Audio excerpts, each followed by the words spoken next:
Hello everyone and welcome to Panacea. आज हम discuss करेंगे मार्च थर्ड वीक के करंट अफेयर्स। तो जितने भी इंपॉर्टेंट न्यूज़ के आइटम्स थे थर्ड वीक ऑफ मार्च में 15 मार्च से लेके 22 मार्च तक, वो हम डिस्कस करने वाले हैं आज के इस वीडियो में। हमारे साथ बने रहिए और जानिए कि किसी भी एग्जाम में जहां करंट अफेयर्स आता है वहां पे आपको कौन कौन सी न्यूज़ यूज हो सकती है। तो आइए स्टार्ट करें। सबसे पहले स्टार्ट करते हैं नेशनल न्यूज़ से। सबसे पहली नेशनल न्यूज़ है रिगार्डिंग मैटरनल मोर्टेलिटी रेट।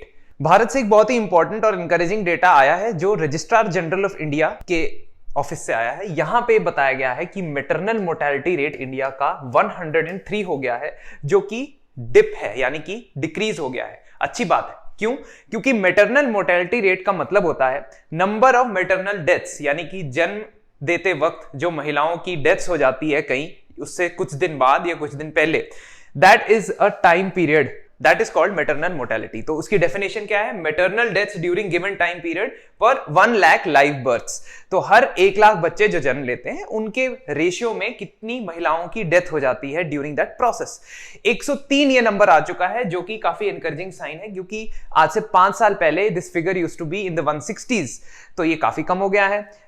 कुछ स्टेट्स ऐसे हैं जहां पे केरला, महाराष्ट्र, उत्तर प्रदेश जैसे, जहां पे ये शार्पेस्ट डिक्लाइन है, मतलब काफी ज्यादा डिक्लाइन हुआ है। और वेस्ट बंगाल, हरियाणा, उत्तराखंड, छत्तीसगढ़, ये 4 स्टेट ऐसे हैं जहां पे ये इंक्रीज हुआ है। तो चिंता का विषय इन 4 स्टेट्स के लिए है, West Bengal, Haryana, Uttarakhand, Chhattisgarh, weight is increased. Globally अगर हम मैटरनल मोर्टेलिटी रेट की बात करते हैं तो उसका टारगेट रखा गया था यूनाइटेड नेशंस के द्वारा अंडर सस्टेनेबल डेवलपमेंट गोल्स, और उसका टारगेट 3.1 कहता है कि 2030 तक ये ग्लोबली 70 हो जाना चाहिए। तो हमारा जो टारगेट के तरफ हमारा मूवमेंट है वो चलता जा रहा है, और गवर्नमेंट इसके लिए बहुत सारी स्कीम्स भी लाती है ताकि विमेन को प्रेगनेंसी के दौरान किसी कॉम्प्लिकेशंस का सामना ना करना पड़े। साथ ही साथ अगर मैं स्टेट वाइज मैप बताऊं तो कुछ स्टेट्स इंडिया में ऐसे है जहां पे 130 से ज्यादा MMR है, जिसको वेरी हाई बोला गया है। तो ये रेड कलर की जो स्टेट्स है ना, जैसे राजस्थान, यूपी, मध्य प्रदेश, छत्तीसगढ़, उड़ीसा, बिहार एंड असम, तो इनके अंदर ज्यादा काम करने की जरूरत है। ये वाले वेरी हाई कैटेगरी के अंदर आते हैं, यानी जहां पे 130 से ज्यादा MMR है। फिर कुछ हाई में आते हैं, जैसे पंजाब आ गया, उत्तराखंड आ गया, दीज आर अबव 100। ऐसे करते करते अगर हम सबसे अच्छे परफॉर्मिंग स्टेट्स की बात करें तो साउथ इंडिया के मेजॉरिटी स्टेट्स बहुत अच्छा परफॉर्म करते हैं। Kerala, Tamil Nadu, Andhra Pradesh, Telangana, these are best performing states जहां पे बहुत ही कम रहता है मैटरनल मोर्टेलिटी रेट। अगली खबर की तरफ बढ़ते हैं। अगली खबर यह है कि गुड़गांव के अंदर या गुरुग्राम के अंदर एक इंटरनेशनल पीस सेंटर खोला जाने वाला है, and that peace centre will be opened by Ahimsa Vishwa Bharati organisation, and this is basically a Jainese organisation या जैन धर्म के ऑर्गेनाइजेशन है। लेकिन क्योंकि यूनिवर्सल पीस उनके फंडामेंटल प्रिंसिपल्स में से एक है, अहिंसा जैन धर्म के फंडामेंटल प्रिंसिपल्स में से, इसलिए उन्होंने एक नया वर्ल्ड क्लास लेवल का सेंटर खोलने की बात की है, जहां पे इस ऑर्गेनाइजेशन के अंदर अलग अलग तरह की ट्रेनिंग प्रोग्राम्स दिए जाएंगे यूथ को और बाकी पॉपुलेशन को, ताकि वो लोग वर्ल्ड पीस के लिए कंट्रीब्यूट कर सकें। इसके लिए अब आपकी इंफॉर्मेशन क्या याद रखनी है कि कौन से स्टेट में खुलने वाला है? हरियाणा के गुरुग्राम में। नेक्स्ट आपकी आती है इंफॉर्मेशन कि एक और सेंटर खुला है, लेकिन ये सेंटर है आर्टिफिशियल इंटेलिजेंस और रोबोटिक्स टेक्नोलॉजी को प्रमोट करने के लिए, और ये सेंटर खुला है इंडिया के IT हब बेंगलुरु के अंदर। और बेंगलुरु में रहता है एक इंडिया का सबसे top science college, that is IISc। तो सबसे बड़ी यूनिवर्सिटी, कॉलेज नहीं कहना चाहिए, यूनिवर्सिटी जो साइंस से रिलेटेड इंडिया में है वो Indian institute of sciences Bengaluru के अंदर। वहां पे एक AI and robotics technology park, art park खोला गया है, जिसमें 230 करोड़ रुपए सीड मनी दिए, यानी कि स्टार्ट करने के टाइम पे इसमें 230 करोड़ रुपए इन्वेस्ट किया गया है। इस 230 में से 170 करोड़ सेंट्रल गवर्नमेंट दे रही है और बाकी के 60 करोड़ कर्नाटक गवर्नमेंट दे रही है। तो इसका मतलब स्टेट और सेंटर ने साथ मिलकर इस सेंटर को खोलने की बात की है, और ये ग्लोबली AI और रोबोटिक्स इनोवेशन के लिए एक रिसर्च सेंटर की तरह काम करेगा। तो आपको पता है कि आर्टिफिशियल इंटेलिजेंस आजकल हमारे लाइफ का कितना इंपॉर्टेंट पार्ट बन चुका है। जोमैटो, स्विगी से लेके अपने घर के टीवी के, AC के रिमोट कंट्रोल से लेके, ट्रैफिक मैनेजमेंट से लेके, एग्रीकल्चर से लेके, सब फील्ड्स के अंदर AI बहुत इंपॉर्टेंट है। इस वजह से ये सेंटर आगे आने वाले समय में इंडियन इनोवेशन और रिसर्च को प्रमोट करेगा। तो कहां पे है सेंटर? बेंगलुरु में। नेक्स्ट न्यूज की तरफ बढ़ते हैं। 6th act east forum. इस न्यूज के लिए हमें 3 चीजें पता होनी चाहिए। एक कि ये फोरम कौन सी 2 कंट्रीज ने होस्ट किया था, इंडिया और जापान।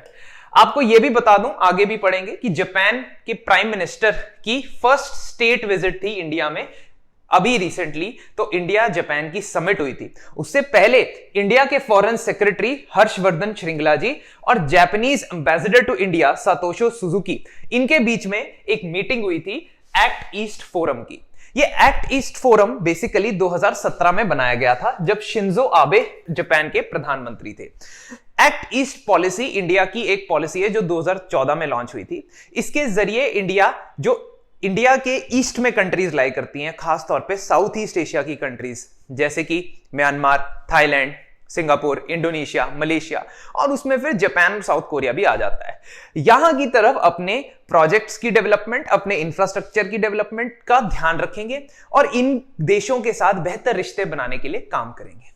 ये जो जापान और इंडिया का एक्ट ईस्ट फोरम है, ये क्या करता है, नॉर्थ ईस्टर्न इंडिया के अंदर काफी सारे ऐसे इंफ्रास्ट्रक्चर प्रोजेक्ट्स हैं जहां पे जापान ने इन्वेस्ट किया है, और वो सारे इन्वेस्टमेंट के रिलेटेड ये समय समय पर मीटिंग करते रहते हैं और फर्दर क्या इंप्रूवमेंट होनी चाहिए।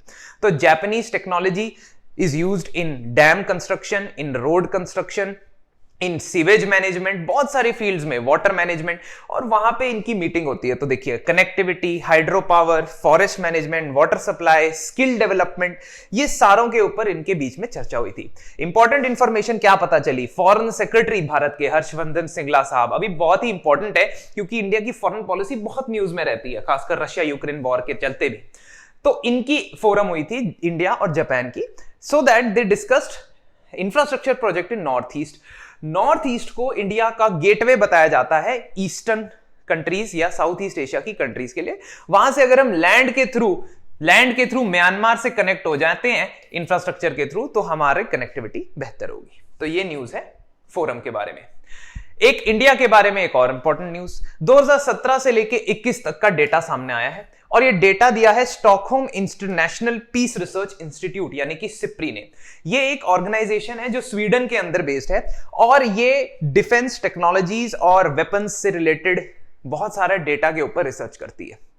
इसकी रिपोर्ट है about trends in international arms transfer, यानी कि वेपन्स के ट्रांसफर के बारे में इसने एक रिपोर्ट निकाली है। उसमें हैरानी की बात यह है कि इंडिया ग्लोबली सबसे नंबर 1 पोजीशन पे है आर्म्स इंपोर्ट में। So it is revealed that India for 2017 to 21 accounted for 11% of all global arms sale। जितनी भी सेल हुई है पूरे विश्व में, उसका 11% इंडिया को हुआ है। लेकिन गौर करने वाली बात यह है कि 2012-16 के कंपैरिजन में देखा जाए, ये 4 साल का पीरियड होता है, इसके लिए निकालते हैं, तो 21% आर्म्स का इंपोर्ट कम हुआ है अगर हम वॉल्यूम की बात करें। समझे, अगर मैं बाकी कंट्री से कंपेयर करूं तब इंडिया सबसे ऊपर, लेकिन मैं अगर अपने ही आप से कंपेयर करूं पिछले 4 साल से, तो इंडिया की वॉल्यूम ऑफ इंपोर्ट कम हुई, which is a encouraging sign, क्योंकि इंडिया जो है इंडिजिनाइजेशन ऑफ डिफेंस, आत्मनिर्भरता की तरफ काम करना चाहता है। तो ये एक अच्छा साइन भी है। इजिप्ट 2nd नंबर पे, Australia 3rd, China 4th number पे। तो ये लिस्ट के अंदर नेक्स्ट 3 कौन है, इजिप्ट, ऑस्ट्रेलिया और चाइना। साथ ही साथ अगर मैं टॉप एक्सपोर्टर की बात करूं तो विदाउट एनी सरप्राइज यूएसए या अमेरिका इसमें सबसे ऊपर है, फिर 2nd नंबर पे रशिया, फ्रांस, चाइना, जर्मनी। गौर करने वाली बात यह भी है कि इंडिया का रशिया से जो इंपोर्ट होता है वो कम हुआ है पिछले 4 साल में, और फ्रांस से जो इंपोर्ट हुआ है वो बहुत ज्यादा हुआ है। तो वो फ्रांस 2nd पोजीशन पे पहुंच गया इन द डिफेंस आर्म्स। तो आप जानते हैं जैसे राफेल की डील है और बहुत सारे मिसाइल्स की भी डील हम फ्रांस के साथ कर रहे हैं। That is indicate. इंडिया की फॉरेन पॉलिसी से जुड़ी एक और खबर कि इंडिया की आर्कटिक पॉलिसी रिलीज की गई है। आर्कटिक सर्कल कहां पे होता है दोस्तों, अगर ये अर्थ है और अर्थ का इक्वेटर ये 0 डिग्री पे है, तो आर्कटिक सर्कल 66.5 डिग्री से स्टार्ट होता है, नॉर्थ से, साउथ से नहीं। साउथ में तो एंटार्क्टिक आ जाएगा। तो ये जो आर्कटिक रीजन है, इस आर्कटिक रीजन में रैपिडली ट्रांसफॉर्मेशन हो रही है, क्योंकि ग्लोबल वार्मिंग की वजह से यहां की स्नो रैपिडली मेल्ट हो रही है। इनफैक्ट आर्कटिक रीजन के टेम्परेचर्स का जो चेंज है वो 30 टाइम्स फास्टर हो रहा है बाकी के वर्ल्ड के मुकाबले। तो ग्लोबल वार्मिंग की वजह से ये आर्कटिक रीजन जो है बहुत ही ज्यादा इंपॉर्टेंट होने वाला है, क्योंकि इस इलाके के अंदर जो बर्फीले जगहें थी, आइस कैप्स थी, वो मेल्ट हो रही हैं और एक जगह से दूसरी जगह का एक्सेस खुलता जा रहा है। साथ ही साथ यहां पे कई सारे रिसोर्सेज की अवेलेबिलिटी भी पाई जा चुकी है। इस वजह से आर्कटिक रीजन आने वाले समय में एक बहुत ही इंपॉर्टेंट रीजन होने वाला है। तो भारत को भी इसके अंदर अपनी पॉलिसी निकालनी पड़ी। अगर आप इस पॉलिसी के बारे में डिटेल में जानना चाहते हैं तो हमारे चैनल पे एक और वीडियो बनी है, हमारी सहकर्मी ने बनाई है और उन्होंने उसको बहुत ही डिटेल में एक्सप्लेन किया है कि आर्कटिक रीजन में इंडिया के लिए क्या सिग्निफिकेंट है और इस पॉलिसी के अंदर क्या क्या पॉइंट। लेकिन फिर भी मैं आपको कुछ चीजें बता देता हूं। Actually ministry of earth sciences ने ये अनाउंसमेंट की। तो सबसे पहले आर्कटिक पॉलिसी कौन सी मिनिस्ट्री ने निकाली है? मिनिस्ट्री ऑफ अर्थ साइंसेज ने। दूसरी, इसके 6 पिलर है। वो 6 पिलर क्या क्या है? आर्कटिक में हमें साइंस एंड रिसर्च बढ़ाना है, आर्कटिक के थ्रू हमें एनवायरमेंट प्रोटेक्शन करनी है, क्योंकि ध्यान रखिएगा कि ये एक ऐसा जोन है जिसके ऊपर पूरे वर्ल्ड का क्लाइमेट इन्वॉल्व है, क्लाइमेट उसके ऊपर डिपेंडेंट है। इवन कि मॉनसून का आर्कटिक से क्या लिंक है, इसके ऊपर भी काफी रिसर्च चल रही। तो इकोनॉमिक एंड ह्यूमन डेवलपमेंट, ताकि वहां के रिसोर्सेज का इस्तेमाल कर सके लेकिन एनवायरमेंटली सस्टेनेबल तरीके से। ट्रांसपोर्ट एंड कनेक्टिविटी, क्योंकि ये पूरा का पूरा रीजन जो है अब कनेक्टिविटी, शिपिंग वेसल्स के थ्रू एक्सेस किया जा सकता है। गवर्नेंस और इंटरनेशनल कोऑपरेशन, जिसमें आप आर्कटिक काउंसिल जैसी संस्थाओं में जाएंगे। आर्कटिक काउंसिल एक संस्था है जिसमें आर्कटिक सर्कल के आसपास वाली कंट्रीज इन्वॉल्व। तो Russia, USA, Canada, Denmark, Iceland, Norway, Sweden, Finland, ये 8 कंट्रीज हैं जो आर्कटिक काउंसिल के मेंबर है। इंडिया इसमें ऑब्जर्वर के तौर पे बैठा हुआ है, मतलब मेंबर नहीं है लेकिन ऑब्जर्वर है। तो ये चीज के ऊपर ज्यादा हमें ध्यान देना चाहिए। खैर, आजकल के टाइम पे जो कॉन्फ्लिक्ट चल रहा है उसमें शायद कोऑपरेशन हमारा करना मुश्किल हो जाए। एनीवेज, फ्यूचर की बात है। और नेशनल कैपेसिटी बिल्डिंग, यानी कि पूरी कंट्री में हमें आर्कटिक के रिलेटेड स्टडीज और आर्कटिक के रिसोर्सेज को इस्तेमाल करने के लिए कैपेसिटी एनहांस करनी चाहिए। तो ये 6 पिलर है, 6 पिलर आपको ध्यान में होने चाहिए। नेक्स्ट न्यूज पे चलते हैं।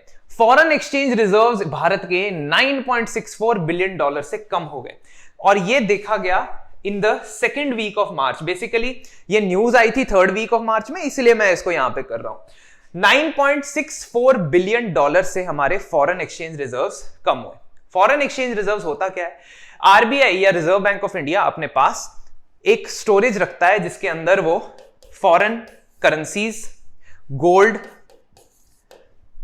और आईएमएफ के पास जो उनके ट्रांचेस पड़े होते हैं, पैसा पड़े होता है, इंटरनेशनल मॉनेटरी फंड के पास कुछ उसका पार्ट रखता है। तो ये चीजें फॉरेन एक्सचेंज रिजर्व्स के अंदर रखी जाती हैं। और उसका रीजन क्या है? फॉरेन एक्सचेंज रिजर्व्स का जो पैसा आप एक्सपोर्ट के थ्रू कमाते हो या जो पैसा आपको लेंडिंग में बाहर से मिलता है वो डॉलर की फॉर्म में या बाहर की करेंसी की फॉर्म में होता है और आरबीआई उसको स्टोर करके रखता है। रीजन क्या है उसको स्टोर करने का? रीजन ये कि जब आपको कुछ चीज इंपोर्ट करनी है, जैसे क्रूड ऑयल इंपोर्ट करना है, तो आपको पेमेंट डॉलर में करनी पड़ती है। इस वजह से यह रिजर्व रखना बहुत जरूरी है। भारत में इस रिजर्व का साइज लगभग $622 बिलियन है, which is very very good, because just 2 और 3 years ago it was around $300 to $400 billion. तो हमने बहुत ज्यादा इंप्रूवमेंट की है। इसका मतलब हमारा एक्सपोर्ट भी बढ़ा है और हमारी इनकम फॉरेन से बढ़ी है। पिछले कुछ हफ्तों में हमने क्या किया? हमारी करेंसी की वैल्यू जो है वो डिटीरियोरेट हो गई और उसके कई कारण थे। यूक्रेन और रशिया का वॉर ही एक कारण है, क्रूड ऑयल के प्राइसेस का बढ़ना एक कारण है, जिसकी वजह से भारत की जो रुपी है वो डॉलर के मुकाबले कमजोर हो गई थी। अब आरबीआई क्या करता है? जब रुपी कमजोर होता है डॉलर के मुकाबले तो वो डॉलर्स को मार्केट में सेल करना शुरू कर देता है। क्यों? क्योंकि अगर डॉलर की सप्लाई कम हो जाती है तो उसकी डिमांड बढ़ जाती है, तो डॉलर की वैल्यू भी बढ़ जाती है। तो अगर मैं डॉलर की सप्लाई को बढ़ा दूं मार्केट के अंदर तो उसकी डिमांड थोड़ी कम होगी और उसकी वैल्यू भी थोड़ी कम होगी, क्योंकि जो चीज रेयर है उसकी वैल्यू ज्यादा है। तो इसलिए इंडिया के रुपी की डॉलर के टर्म्स में इंप्रूवमेंट करने के लिए आरबीआई क्या करता है? स्टेरलाइजेशन ऑपरेशन करता है। और इस वजह से कहा जा सकता है कि हमारे फॉरेन एक्सचेंज रिजर्व कम हुए। एक और कारण यह भी है कि इंडिया की स्टॉक मार्केट में इन्वेस्ट करने वाले जो फॉरेन इन्वेस्टर है उन्होंने भी काफी हद तक पैसा यहां से निकाला। रीजन यह है कि यूएसए ने अपने इंटरेस्ट रेट्स इंक्रीज कर दिए, बढ़ा दिए। तो इसका मतलब यूएसए के बॉन्ड्स में इन्वेस्ट करना ज्यादा फायदेमंद लग रहा था उनको, ना कि इंडिया के अंदर। इसलिए यह कहा जा सकता है कि फॉरेक्स रिजर्व्स थोड़े डिक्लाइन हुए, लेकिन इतने डिक्लाइन नहीं हुए कि यह चिंता का विषय बन जाए। जस्ट एक न्यूज आपके लिए इंफॉर्मेशन। नेक्स्ट, एक प्रोजेक्ट रिपोर्ट निकाली गई है by the ministry of environment and forest and climate change, जिन्होंने कहा है कि हम 13 मेजर रिवर्स को फॉरेस्ट्री इंटरवेंशन से यानी फॉरेस्ट्रेशन के इंटरवेंशन से एनहांस करेंगे।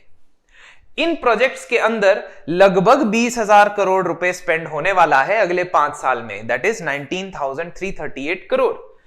तो 13 रिवर्स का प्रोजेक्ट है जिसमें इनको रीजुविनेट किया जाएगा, यानी इन रिवर्स की इकोलॉजी, इन रिवर्स के आसपास की बायोडायवर्सिटी को एनहांस करने के लिए कदम उठाए जाएंगे। 20,000 करोड़ में से सबसे ज्यादा पैसा यमुना रिवर के ऊपर लगाया जाने वाला है। एंड यू कैन सी जो मेजर रिवर्स है इंडिया की एक्सेप्ट गंगा, क्योंकि गंगा के लिए तो अलग गंगा एक्शन प्लान चल रहा है, तो यमुना, कावेरी, कृष्णा, नर्मदा, गोदावरी, महानदी, ब्रह्मपुत्र सारी मेजर रिवर्स हैं with thousands of square kilometre area in their drainage. और ये जो है हमारे पास एक प्रोजेक्ट आ गया है जिसकी डीपीआर यानी डिटेल्ड प्रोजेक्ट रिपोर्ट निकल चुकी है। इसमें किया क्या जाएगा, इसमें एफॉरेस्ट्रेशन यानी कि एडिशनल फॉरेस्ट इसके आसपास मैनेज किए जाएंगे और पूरे रिवर बेसन की इकोसिस्टम को एनहांस करने की कोशिश की जाएगी। फॉरेस्ट से बहुत सारे फायदे हो सकते हैं। क्यों? क्योंकि फॉरेस्ट रेनफॉल अब्सॉर्ब करते हैं, ग्राउंड वाटर के पानी को होल्ड करके रखते हैं, ग्राउंड वाटर के रिसोर्सेज को, एक्विफर्स को फिल करके रखते हैं, बायोलॉजिकली वो फिल्टर की तरह काम करते हैं एयर पोल्यूशन में, और भी बहुत सारे कारण है, सॉइल इरोजन रोकते हैं। तो इस वजह से आपने हिमालयन रिवर्स, पेनिनसुलर रिवर्स और एक इनलैंड रिवर जो राजस्थान की रिवर है लूनी, इनको इंक्लूड किया इस प्रोजेक्ट में। तो आपने ध्यान ये देना है कि गंगा रिवर इसके अंदर नहीं है, because Ganga river is a different plan, under different plan वो चल रहा है उसका गंगा एक्शन प्लान ऑलरेडी। तो ये इंडिया का लगभग 58% एरिया कवर करती हैं ये रिवर्स। और ये प्लान जो है ये Indian council of forestry research and education ICFRE ने बनाया है, जो मिनिस्ट्री ऑफ एनवायरनमेंट के अंदर काम करता है। तो ये आपने ध्यान रखना है इसके बारे में। भारत की सबसे पहली green hydrogen based fuel cell electric vehicle launch की गई नई दिल्ली में, और ministry of road transport and highway के मिनिस्टर श्रीमान नितिन गडकरी जी ने इस लॉन्च को अटेंड किया। ये जो न्यूज है बहुत इंपॉर्टेंट इस वजह से है कि भारत जो है, इंडिया जो है, इलेक्ट्रिक व्हीकल्स को बहुत ही लार्ज स्केल पे प्रमोट करना चाहता है, और इसके कई कारण हैं। नंबर 1 रीजन है कि इलेक्ट्रिक व्हीकल्स जो है वो हमारे क्रूड ऑयल की, फॉसिल फ्यूल्स की कंजम्पशन को कम करेंगे। दूसरा, वो हमारे इंपोर्ट के अंदर जो बिल आता है उसको कम करेंगे। तीसरा, वो पोल्यूशन कम करने वाले हैं। और फोर्थ, कि वो एक न्यू टेक्नोलॉजी के इनोवेशन सेंटर के तौर पे इंडिया को मैप में लेके आएगा, वर्ल्ड मैप में। तो अब क्या करना है, इसमें टोयोटा किर्लोस्कर मोटर ने जॉइंट वेंचर निकाला है, पायलट प्रोजेक्ट निकाला है, जिसके अंदर इन्होंने पहली गाड़ी बनाई है जो हाइड्रोजन सेल पे चलेगी एज एन इलेक्ट्रिक व्हीकल, या हाइड्रोजन फ्यूल सेल पे चलेगी। गाड़ी का नाम है मिराई। तो गाड़ी का नाम आपने याद रखना है, मिराई। हाइड्रोजन फ्यूल सेल क्या होता है? हाइड्रोजन फ्यूल सेल एक जादुई तत्व है। क्यों? क्योंकि इसमें हमें वर्ल्ड के one of the most abundant product यानी हाइड्रोजन का इस्तेमाल करना होता है, जिससे हम एनर्जी जनरेट करते हैं, और जो बाई प्रोडक्ट होता है उसमें कोई पोल्यूटेंट नहीं होता है, सिर्फ वाटर होता है बाहर। ठीक है, so that is the beauty of hydrogen fuel cell. तो इसमें होता क्या है, ये मेम्ब्रेन्स होती है, जैसा आपने स्कूल में भी पढ़ा होगा, एक सेल में क्या क्या कंपोनेंट होते हैं, 2 एनोड 2 इलेक्ट्रोड होते हैं, एक होती है एनोड, दूसरी होती है कैथोड, और बीच में एक इलेक्ट्रोलाइट होता है। यहां पे भी सेम, ये एनोड है, ये कैथोड है, बीच में आपके इलेक्ट्रोलाइट के पैनल रखे हुए हैं। तो यहां क्या होता है, एनोड पे यानी कि जो एनोड है यहां पे हाइड्रोजन आता है, हाइड्रोजन के आयंस आते हैं, और इलेक्ट्रॉन्स जो हैं उससे अलग हो जाते हैं। इलेक्ट्रॉन्स अलग होके इस एक्सटर्नल सर्किट के थ्रू जाते हैं। तो इसका मतलब कि इलेक्ट्रॉन्स का फ्लो हो रहा है, इलेक्ट्रॉन्स का फ्लो मतलब बिजली बन रही है, बिजली मतलब एनर्जी बन रही है। इलेक्ट्रॉन्स का फ्लो होता है, कैथोड पे जाके इलेक्ट्रॉन्स लग जाते हैं क्योंकि वो पॉजिटिवली चार्ज होता है। अब जब ये कैथोड पे जाते हैं, हाइड्रोजन इन फ्यूल सेल्स के थ्रू, इस बीच वाले इलेक्ट्रोलाइट के थ्रू कैथोड पे जाता है, तो H2O की फॉर्मेशन कैथोड पे होती है। जिसका मतलब हाइड्रोजन फ्यूल सेल में हाइड्रोजन डालो, H पॉजिटिव आयंस के और इलेक्ट्रॉन्स को अलग कर दो, और इलेक्ट्रॉन्स के फ्लो की वजह से इलेक्ट्रिसिटी प्रोड्यूस करो। बाय प्रोडक्ट क्या है इसका? सिर्फ वाटर। तो इसका मतलब कि वाटर ही निकलेगा यहां से। नेक्स्ट चलते हैं इंटरनेशनल खबरों की तरफ। इंटरनेशनल लेवल पे सबसे बड़ी खबर इंडिया और जापान की समिट को लेकर है। बेसिकली इंडिया और जापान की ये जो समिट थी, समिट मीटिंग होता है जिसमें देश के सबसे प्रमुख लोग, 2 टॉप मोस्ट लीडर आपस में मीटिंग करते हैं। तो भारत के प्रधानमंत्री श्री नरेंद्र मोदी और फुमियो कुशिदा, ये मैं नाम इनका लिख देता हूं, फुमियो किशिदा, ये जापान के प्रधानमंत्री हैं, इनके बीच में ये समिट हुई थी। और इस समिट का रेलेवेंस या सिग्निफिकेंस इसलिए है क्योंकि जापान और इंडिया कोलैबोरेट करना चाहते हैं बहुत मैटर्स में, बहुत चीजों को लेके, लेकिन सबसे इंपॉर्टेंटली वो चाइना को काउंटर करने के लिए कोलैबोरेट करना चाहते हैं। जापान भारत में बहुत सारा पैसा पहले भी इन्वेस्ट कर चुका है और कई सारे प्रोजेक्ट्स इंडिया के अंदर फाइनेंस कर चुका है। एग्जाम्पल के तौर पर अहमदाबाद टू मुंबई वाली बुलेट ट्रेन का जो प्रोजेक्ट है, जापान ने वादा किया है इस समिट में कि वो अगले 5 साल में भारत में 3.2 लाख करोड़ 3.2 लाख करोड़ और इन्वेस्ट करेगा। एक एमओयू या मेमोरेंडम ऑफ अंडरस्टैंडिंग भी साइन हुआ है जिससे जापानीज कंपनीज के द्वारा जो इस्तेमाल की गई टेक्नोलॉजी है जिसका नाम है जोकासू, इसको इंडिया में भारत में अप्लाई किया जाएगा। जोकासू बेसिकली एक डिसेंट्रलाइज्ड सीवरेज ट्रीटमेंट की टेक्नोलॉजी है और वहां वो एरियाज जो अर्बन सीवरेज से कनेक्टेड नहीं होते हैं, सीवरेज मैनेजमेंट से बाहर रह जाते हैं, जिसकी वजह से 2-3 तरह की प्रॉब्लम होती है, पोल्यूशन की प्रॉब्लम, वाटर लॉगिंग की प्रॉब्लम, मैनुअल स्कैवेंजिंग की प्रॉब्लम। तो अगर ये जोकासू टेक्नोलॉजी इस्तेमाल हो जाए इंडिया में तो सीवेज की प्रॉब्लम काफी हद तक सॉल्व हो सकती है, खासकर रूरल और रूरबन सेंटर्स के अंदर। Sustainable development initiative for north east के ऊपर इन्होंने आपस में बहुत सारे प्रोजेक्ट्स के अंदर कोलैबोरेट किया है। Digital partnership, clean energy partnership, so कई सारे एग्रीमेंट साइन किए। पीएम मोदी को क्वाड समिट के लिए टोक्यो में बुलाया गया है और of course PM Modi will go and visit Japan for that summit. आपको मुझे कमेंट सेक्शन में बताना है कि क्वाड के 4 मेंबर्स में से 2 तो इंडिया और जापान है, लेकिन बाकी 2 कौन से देश मेंबर है जो क्वाड का 4 या क्वाड बनाते हैं? कमेंट सेक्शन में जरूर बताइएगा। पीएम मोदी ने जेन गार्डन को भी इनॉग्रेट किया गुजरात के अहमदाबाद के अंदर। बेसिकली काइजन जो है, काइजन एक जापानीज टेक्नोलॉजी है which is for improving the productivity and the efficiency of any process. किसी भी प्रोसेस की प्रोडक्टिविटी को इंप्रूव करने के लिए एक काइजन प्रोसेस आता है, उसको प्रमोट करने के लिए एक सेंटर खोला गया है गुजरात के अहमदाबाद में। तो इंडिया जापान समिट बहुत इंपॉर्टेंट पॉइंट है। नेक्स्ट इंटरनेशनल न्यूज पे आते हैं। NATO, North Atlantic Treaty Organisation. ये देखते हुए कि रशिया यूक्रेन के अंदर थम नहीं रहा है, रुक नहीं रहा है, ये युद्ध कहीं 1 महीने से चल रहा है, तो उसको देखते हुए नेटो ने 14 मार्च से लेके 1 अप्रैल तक अपनी मिलिट्री एक्सरसाइजेस प्लान की है। ये एक तरह से थोड़ी सी अपनी धौंस जमाने का तरीका होता है कि देखो हमारे पास इतनी मिलिट्री है, इतने वेपन्स हम इस्तेमाल कर सकते हैं। Main thing you have to remember is code response. किसकी मिलिट्री एक्सरसाइज है? नेटो की। बस ये 14 मार्च से 1 अप्रैल तक चलेगी। कहां पे चलेगी? नॉर्वे के अंदर। ये देश है नॉर्वे, इधर है स्वीडन, इधर है फिनलैंड और इधर है रशिया। तो फिर आपको पता होना चाहिए कि नॉर्वे में ये cold response military exercise of NATO चल रही है, अभी भी चल रही है as we are speaking now. लमित्ये एक बहुत ही इंपॉर्टेंट मिलिट्री एक्सरसाइज है जो इंडिया साइशेलिस के साथ कंडक्ट करता है। साइशेलिस की लोकेशन अगर आप देखेंगे तो इंडियन ओशन में, ये इंडियन ओशन है, यहां पे ये इंडिया की कोस्ट लाइन है। तो इंडिया की कोस्ट लाइन से अफ्रीका की ईस्टर्न कोस्ट के पास एक छोटा आइलैंड्स का ग्रुप आता है जिसको साइशेलिस कहते हैं। इंडियन आर्मी कंटिंजेंट यहां साइशेलिस की आर्मी के साथ एक मिलिट्री एक्सरसाइज करती है जिसका नाम है लमित्ये। तो लमित्ये बहुत इंपॉर्टेंट आपके फैक्चुअल में आ सकता है, ध्यान रखिएगा। नेक्स्ट, इंडिया ने श्रीलंका को $1 billion line of credit provide की है। भारत की तरफ से श्रीलंका को $1 billion line of credit. Line of credit का मतलब कि बहुत ही कम रेट पे, इंटरेस्ट रेट पे आगे आने वाले कुछ सालों के लिए एक ऑप्शन रख दिया है कि 1 बिलियन में से आप कितना भी पैसा हमसे मांग सकते हो। रीजन क्या है इस बात का? रीजन है कि श्रीलंका एक इकोनॉमिक क्राइसिस के तौर से गुजर रहा है, जहां पे श्रीलंका के पास ना तो नोट छापने के लिए पेपर बचा है, ना ही श्रीलंका के पास क्रूड ऑयल बचा है क्योंकि इंपोर्ट करने के लिए पैसे नहीं है। श्रीलंका इस बुरी हालत में कैसे आया है इसके ऊपर मैं अलग से वीडियो बनाऊंगा भी। अगर आप वो वीडियो देखना चाहेंगे तो प्लीज मुझे कमेंट्स में जरूर बताएं। नेक्स्ट, स्पोर्ट्स की दुनिया से या खेल की जगत से कुछ खबरें देखते हैं। खेल की जगत में क्रिकेट के अंदर से एक खबर आई है कि आईसीसी का प्लेयर ऑफ द मंथ जो अवार्ड होता है उसमें 2 प्लेयर्स विमेन और मेंस क्रिकेट टीम में से मिलता है।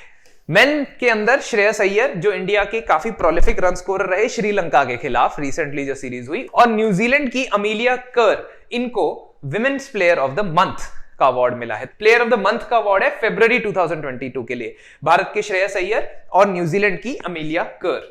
नेक्स्ट पे चलते हैं। नेक्स्ट न्यूज हमारे बैडमिंटन के हीरो लक्ष्य सेन के बारे में है। लक्ष्य सेन ने एक हफ्ते के अंदर 2 टूर्नामेंट्स में फाइनल तक पहुंचा है, लेकिन वो उन दोनों फाइनल्स को जीत नहीं पाए। बहुत ही दुखद बात है। एक तो चलो जर्मन ओपन था, जहां पे जर्मनी के अंदर कंडक्ट किया गया था और वहां पे उनको थाईलैंड के कुनलावुत विदिसरन ने हरा दिया। I am sorry if pronunciation मेरी गलत है, I do not know the actual pronunciation. तो जर्मन ओपन के टूर्नामेंट में ये आए थे और फाइनल में आके हार जाते हैं। But more disappointing was his loss, Lakshya Sen's loss in the All England badminton championship, जो बहुत ही इंपॉर्टेंट चैंपियनशिप मानी जाती है, मोस्ट कॉम्पिटिटिव बैडमिंटन की चैंपियनशिप मानी जाती है। यहां पे भी रिमार्केबली लक्ष्य सेन जो है वो फाइनल तक पहुंच गए, जबकि वो टॉप 10 रैंकिंग्स के अंदर नहीं आते हैं।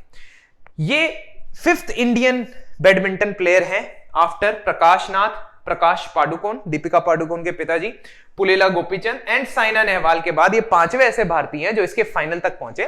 इनफैक्ट पुलेला गोपीचंद और प्रकाश पाडुकोन तो ये जीते भी हुए हैं टूर्नामेंट। नेक्स्ट चलते हैं sportsman of the year award which was given by sports star magazine. एक बहुत ही पुरानी मैगजीन है स्पोर्ट्स की। तो स्पोर्ट्स स्टार मैगजीन ने अवार्ड दिया है हमारे ओलंपिक के सिल्वर एंड गोल्ड मेडलिस्ट यानी Mirabai Chanu in weight lifting and javelin throw के अंदर golden boy of India Neeraj Chopra. तो इनको ये sports star of the year award मिला है। कौन सी मैगजीन की तरफ से?